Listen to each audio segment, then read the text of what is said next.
Hey everyone, welcome to Pro PCS. I hope you all are doing good, staying safe and preparing well for your upcoming examinations as well. तो एक बार फिर आप सभी का स्वागत है प्रो पीसीएस के इस नए वीडियो में।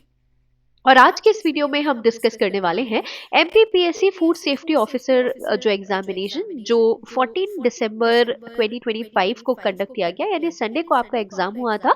और आज हम डिस्कस करने वाले हैं एक्सपेक्टेड कट ऑफ, ठीक है। But expected cut off discuss करने से पहले या एक अनुमानित जो सेफ स्कोर है उसको डिस्कस करने से पहले मैं चाहती हूँ कि आप कुछ आंकड़ों पर ध्यान दें। सबसे पहली बात कि अगर आप बात करेंगे कई सारे न्यूज़ चैनल्स में ये अपडेट है, आप कई सारे न्यूज़ चैनल्स में रेफर भी कर सकते हैं कि ओवरऑल जो अटेंडेंस थी एग्जामिनेशन के लिए तो वो सिर्फ 59 टू 60% थी। ओके, अगर हम इस न्यूज़ आर्टिकल की बात भी करें तो 39% जो रजिस्टर्ड कैंडिडेट्स थे उन्होंने एग्जाम दिया ही नहीं, वो एग्जाम सेंटर तक पहुंचे ही नहीं। ओके, और अगर हम बात करते हैं ओवरऑल कितने लोग अपीयर हुए तो 59 टू 60% जो है वो अपीयर हुए, ठीक है। टोटल 111 एग्जाम सेंटर्स में अगर हम बात करें इंदौर, भोपाल, जबलपुर, ग्वालियर, यहाँ पे एग्जाम कंडक्ट किया गया था। और लगभग 39% टू 40% जो लोग हैं वो एग्जाम देने ही नहीं आए। टोटल नंबर ऑफ कैंडिडेट्स थे 42,592 और जिसमें से सिर्फ 25,130 लोग जो है उन्होंने एग्जाम दिया। ओके, इसका मतलब आप सीधे से यहाँ पे समझ सकते हैं कि आपका कंपटीशन आधा हो गया अगर आप यहाँ पर देखें, ठीक है। अब कुछ और फैक्टर्स हैं जिनके बारे में मैं डिस्कस करना चाहूंगी और उसके बाद ही हम कट ऑफ के बारे में बात करेंगे। सबसे पहला फैक्टर कि ये जो एनालिसिस मैं आपको बता रही हूँ वो किस बेसिस पे बता रही हूँ, ठीक है। ऑलराइट, तो देखिए जो भी कट ऑफ होता है वो कुछ फैक्टर्स पे बहुत मेजरली डिपेंड करता है। सबसे पहला जो फैक्टर है वो है number of vacancies. Okay, number of vacancies जो है वो बहुत एक इम्पॉर्टेंट फैक्टर है, एक बड़ा फैक्टर है, कट ऑफ डिसाइडिंग फैक्टर है ये, ठीक है। तो अगर आप देखें यहाँ पर हमने नंबर ऑफ वैकेंसीज को भी इंक्लूड किया है। इसके अलावा मोर देन 75 लोगों से हमने एनालिसिस जानने की कोशिश की। बहुत सारे ऐसे लोग थे जो एग्जाम सेंटर पर थे, उनसे जानने की कोशिश की। कई सारे ऐसे लोग थे जो हमसे चैनल के माध्यम से जुड़े हुए, उनसे डिस्कस करने की कोशिश की कि जो एग्जामिनेशन था वो उनका कैसा रहा, पार्ट ए का स्कोर क्या था, पार्ट बी का स्कोर क्या था, राइट। अब देखिए जो भी एनालिसिस हम यहाँ पर आपको दे रहे हैं वो एक एक्सपेक्टेड एनालिसिस है based on the data that we have derived from all these people.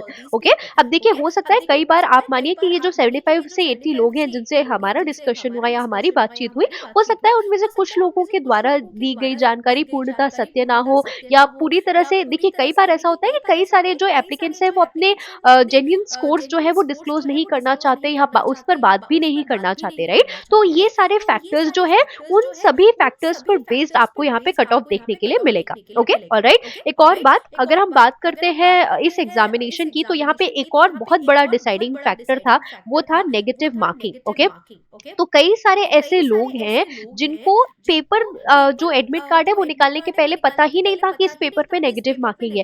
कई सारे ऐसे लोग हैं जो 150 के 150 क्वेश्चन अटेम्प्ट करके आए हैं, पूरे के पूरे क्वेश्चन उन्होंने अटेम्प्ट किए, ये जानते हुए भी कि नेगेटिव मार्किंग थी, उन्होंने पूरे के पूरे क्वेश्चन जो है वो अटेम्प्ट किए हैं।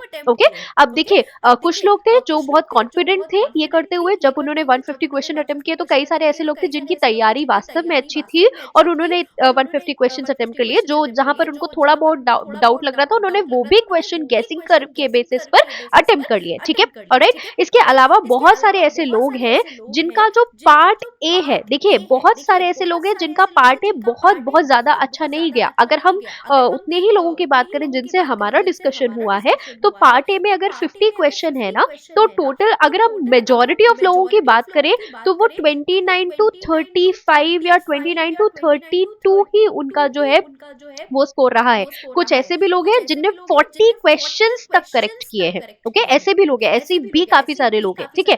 अब बात करते हैं पार्ट बी की। देखिए पार्ट बी दिखने में आसान था बट वो थोड़ा सा ट्रिकी था। उसमें बहुत सारे ऐसे ऑप्शंस थे जो बिल्कुल बहुत बहुत ज्यादा नजदीकी आप कह सकते हैं मामला था, और साथ साथ में उनका जो करेक्ट आंसर है वो आपको जज करने में अगर आपने उसको एग्जैक्टली नहीं पढ़ा है तो आप कंफ्यूज हो सकते थे। ऐसा पार्ट बी का लेवल था। पेपर मॉडरेट था, ओके, इजी टू मॉडरेट आपका पेपर था। इसीलिए कई सारे लोग जो एमपीपीएससी की प्रिपरेशन करते आ रहे हैं, जो प्रीलिम्स दे चुके हैं, जो मेंस दे रहे हैं, उनका जो जीएस का पेपर है वो ऐसे बहुत सारे लोग हैं जिन्होंने 40 प्लस भी करेक्ट किया है, ठीक है। तो चलिए इन सभी बातों पर आधारित आपको यहाँ पर एक सेफ स्कोर देखने के लिए मिलेगा।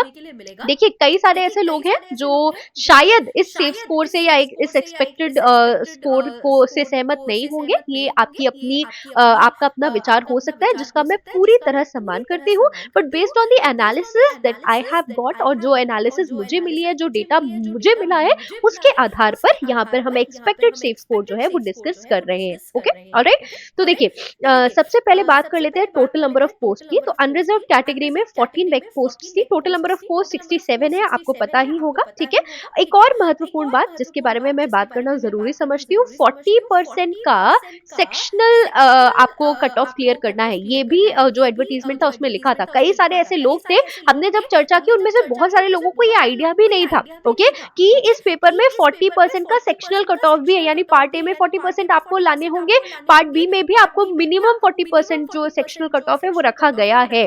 ओके, तो इस फैक्टर पर भी आपका जो कट ऑफ है वो डिपेंड करेगा। ओके, तो चलिए अनरिजर्व कैटेगरी की अगर आप बात करते हैं तो टोटल 14 पोस्ट हैं, जिनमें से 5 जो है वो महिलाओं के लिए आरक्षित है। ओके, अब अगर हम बात करते हैं एक्सपेक्टेड स्कोर की या सेफ स्कोर की, अनरिजर्व कैटेगरी के अगर आप अभ्यर्थी रहे हैं तो 275 टू 285 के बीच में अगर आपका स्कोर है तो आप इंटरव्यू का आपका नाम आपका जो रोल नंबर है आपको पीडीएफ में देखने के लिए मिलेगा और इंटरव्यू के लिए आपको बुलाया जा सकता है। Okay, alright. अब देखिए यहाँ पर +-5 का जो है वैल्यू हमको लेके चलना पड़ेगा based on the analysis that I have made so far. 275 to 285 अगर आपका स्कोर है तो आपको इंटरव्यू का कॉल आ सकता है। अब कई सारे लोग हैं जो ये बोलेंगे कि इतना कम, इतना 450 का जो आपका रिटर्न का पेपर था उसमें अगर 275 टू 285 ला रहे हैं तो आपको इंटरव्यू का कॉल आ जाएगा। मैंने बताया बहुत सारे फैक्टर्स थे, बहुत सारे ऐसे लोग थे जिन्होंने पूरे के पूरे क्वेश्चन अटेम्प्ट कर लिए, बहुत सारे ऐसे लोग थे जिनको ये पता ही नहीं था कि 40% का सेक्शनल कट ऑफ भी रहा है, कई सारे लोग एग्जाम देने नहीं आए, राइट। तो उन सारे क्राइटेरियाज पर बेस्ड ये एनालिसिस है। 275 टू 285 आप देख सकते हैं अनरिजर्व कैटेगरी की। अगर हम बात करते हैं ईडब्ल्यूएस कैटेगरी के लिए तो नंबर ऑफ पोस्ट टोटल 5 है और यहाँ पे 2 जो सीट्स है वो महिलाओं के लिए आरक्षित थी। तो इसकी अगर आप बात करें तो यहाँ पे भी नंबर ऑफ पोस्ट कम होने के कारण 270 टू 280 जो है वो कट ऑफ जा सकता है। अगेन +-5 आप इसमें भी कर सकते हैं, ठीक है। ऑलराइट, आगे बढ़ते हैं टुवर्ड्स ओबीसी। अगर आप ओबीसी जो है उस कैटेगरी के कैंडिडेट हैं तो 270 टू 280 आपका भी कट ऑफ जा सकता है अगर आप मेल हैं। अगर आप फीमेल हैं तो 265 टू 75 जो है ये एक अच्छा स्कोर आपके लिए हो सकता है और आपको इंटरव्यू का कॉल आ सकता है। इसके बाद बात करते हैं एससी की। नंबर ऑफ पोस्ट 8 है जिनमें से 3 महिलाओं के लिए आरक्षित है। तो अगर हम एससी कैटेगरी के बारे में बात करें तो लगभग 250 से 260 के बीच में अगर आपने अंक अर्जित किए हैं तो आपको इंटरव्यू का कॉल जो है वो आ सकता है, ठीक है। इसके अलावा अगर हम एसटी की बात करें तो आप यहाँ देख सकते हैं 17 पोस्ट थी जिनमें से 6 जो है वो महिलाओं के लिए आरक्षित थी। तो एसटी में अगर आपने 241 से या 255 के बीच में अगर आपका स्कोर है तो आपको इंटरव्यू का कॉल जो है वो आ सकता है। Okay, alright. अब देखिए अब जैसे कि मैंने पहले ही कहा था, आप में से कई लोगों को लगेगा कि इस एग्जाम का जो कट ऑफ है वो इतना कम कैसे हो सकता है। मैं बार बार कह रही हूँ कि लगभग 39 टू 40% लोगों ने एग्जाम नहीं दिया। Okay, alright. उसके बाद कई सारे ऐसे लोग थे जिनको नेगेटिव मार्किंग का पता ही नहीं था, ओके, और उन्होंने एग्जाम दे दिया। कई सारे ऐसे लोग थे जिनको सेंटर में आके पता चला कि नेगेटिव मार्किंग भी है क्वेश्चन पेपर में इंस्ट्रक्शंस पढ़ के। कई लोग ऐसे हैं जिनको ये 40% का जो सेक्शनल कट ऑफ है उसके बारे में जानकारी ही नहीं थी। तो बहुत सारे ऐसे फैक्टर्स हैं जिन पर बेस्ड ये एनालिसिस मैं आपके सामने लेकर आई हूँ। ओके, अब देखिए ये मेरा एक एनालिसिस है, ये एक एक्सपेक्टेड स्कोर है। जैसे ही हमको फाइनल आंसर की आयोग के द्वारा मिल जाएगी स्थिति और ज्यादा क्लियर हो जाएगी। इसके अलावा आपने देखा ही होगा कि एमपीपीएससी ने जो कैलेंडर है 2026 का वो रिलीज कर दिया।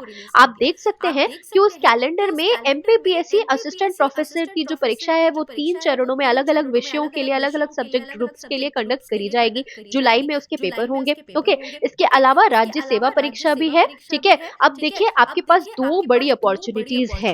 Okay, alright. तो अगर आपको ऐसा लगता है कि ये जो एग्जाम था इसमें आपका प्रयास बहुत ज्यादा अच्छा नहीं रहा तो अभी भी मौका है। अगर आप पीएचडी होल्डर हैं या आपके पास नेट या सेट का एग्जाम आपने क्लियर किया हुआ है, आपके पास एलिजिबिलिटी है, तो आप असिस्टेंट प्रोफेसर एग्जाम की तैयारी भी कर सकते हैं। इसके अलावा आपको चैनल पर डेली एमपीजी के बेस्ड लगभग 30 टू 40 क्वेश्चंस का जो वीडियो वो मिलेगा, इसे आप हर 1-2 दिन के अंतराल से चैनल पर चेक कर सकते हैं और वो आपके हर एक एग्जाम में मदद मदद करेंगे। वो जो क्वेश्चंस है, वो जो सीरीज हम स्टार्ट करने वाले हैं, क्योंकि एमपीपीएससी ने जो अपना शेड्यूल है वो रिलीज कर दिया, मतलब जुलाई में आपकी परीक्षा होगी असिस्टेंट प्रोफेसर की, और साथ साथ में आपको जो राज्य सेवा परीक्षा है वो भी देखने के लिए मिलेगी। तो आपको अब चैनल पर निरंतर जो एमपी से रिलेटेड जीके के फैक्ट्स हैं वो देखने के लिए मिलेंगे एमसीक्यू फॉर्मेट में, ठीक है। तो आप चाहें तो उससे अपनी जो तैयारी है उसको एक बार चेक कर सकते हैं। आप अंदाजा लगा सकते हैं कि कौन कौन से ऐसे एरियाज हैं जहाँ पे आपको मेहनत करने की जरूरत है।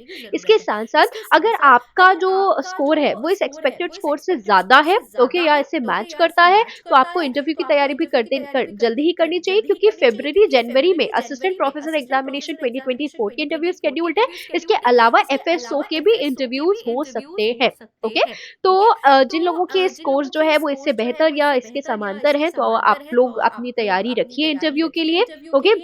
जिनके स्कोर्स जो है वो आपने जितना एक्सपेक्ट किया था उतने अगर नहीं आ पाए हैं, तो आपके पास आपके सामने और भी परीक्षाएं, ईएसबी ने भी अपना जो कैलेंडर है वो रिलीज कर दिया है, आप उसकी भी तैयारी कर सकते हैं। इसके अलावा यदि आपको किसी प्रकार की जानकारी चाहिए, किसी प्रकार का कोई भी डाउट है, कोई भी क्वेरी है, तो आप पूछ सकते हैं। इसके अलावा आप हमसे टेलीग्राम चैनल के माध्यम से भी जुड़ सकते हैं, जहाँ पे आपको डेली जो गवर्नमेंट एग्जाम से रिलेटेड अपडेट है वो देखने के लिए मिलेंगे। तो चलिए मिलते हैं अगले वीडियो में। वीडियो को देखने के लिए धन्यवाद। आपका दिन शुभ हो। नमस्कार।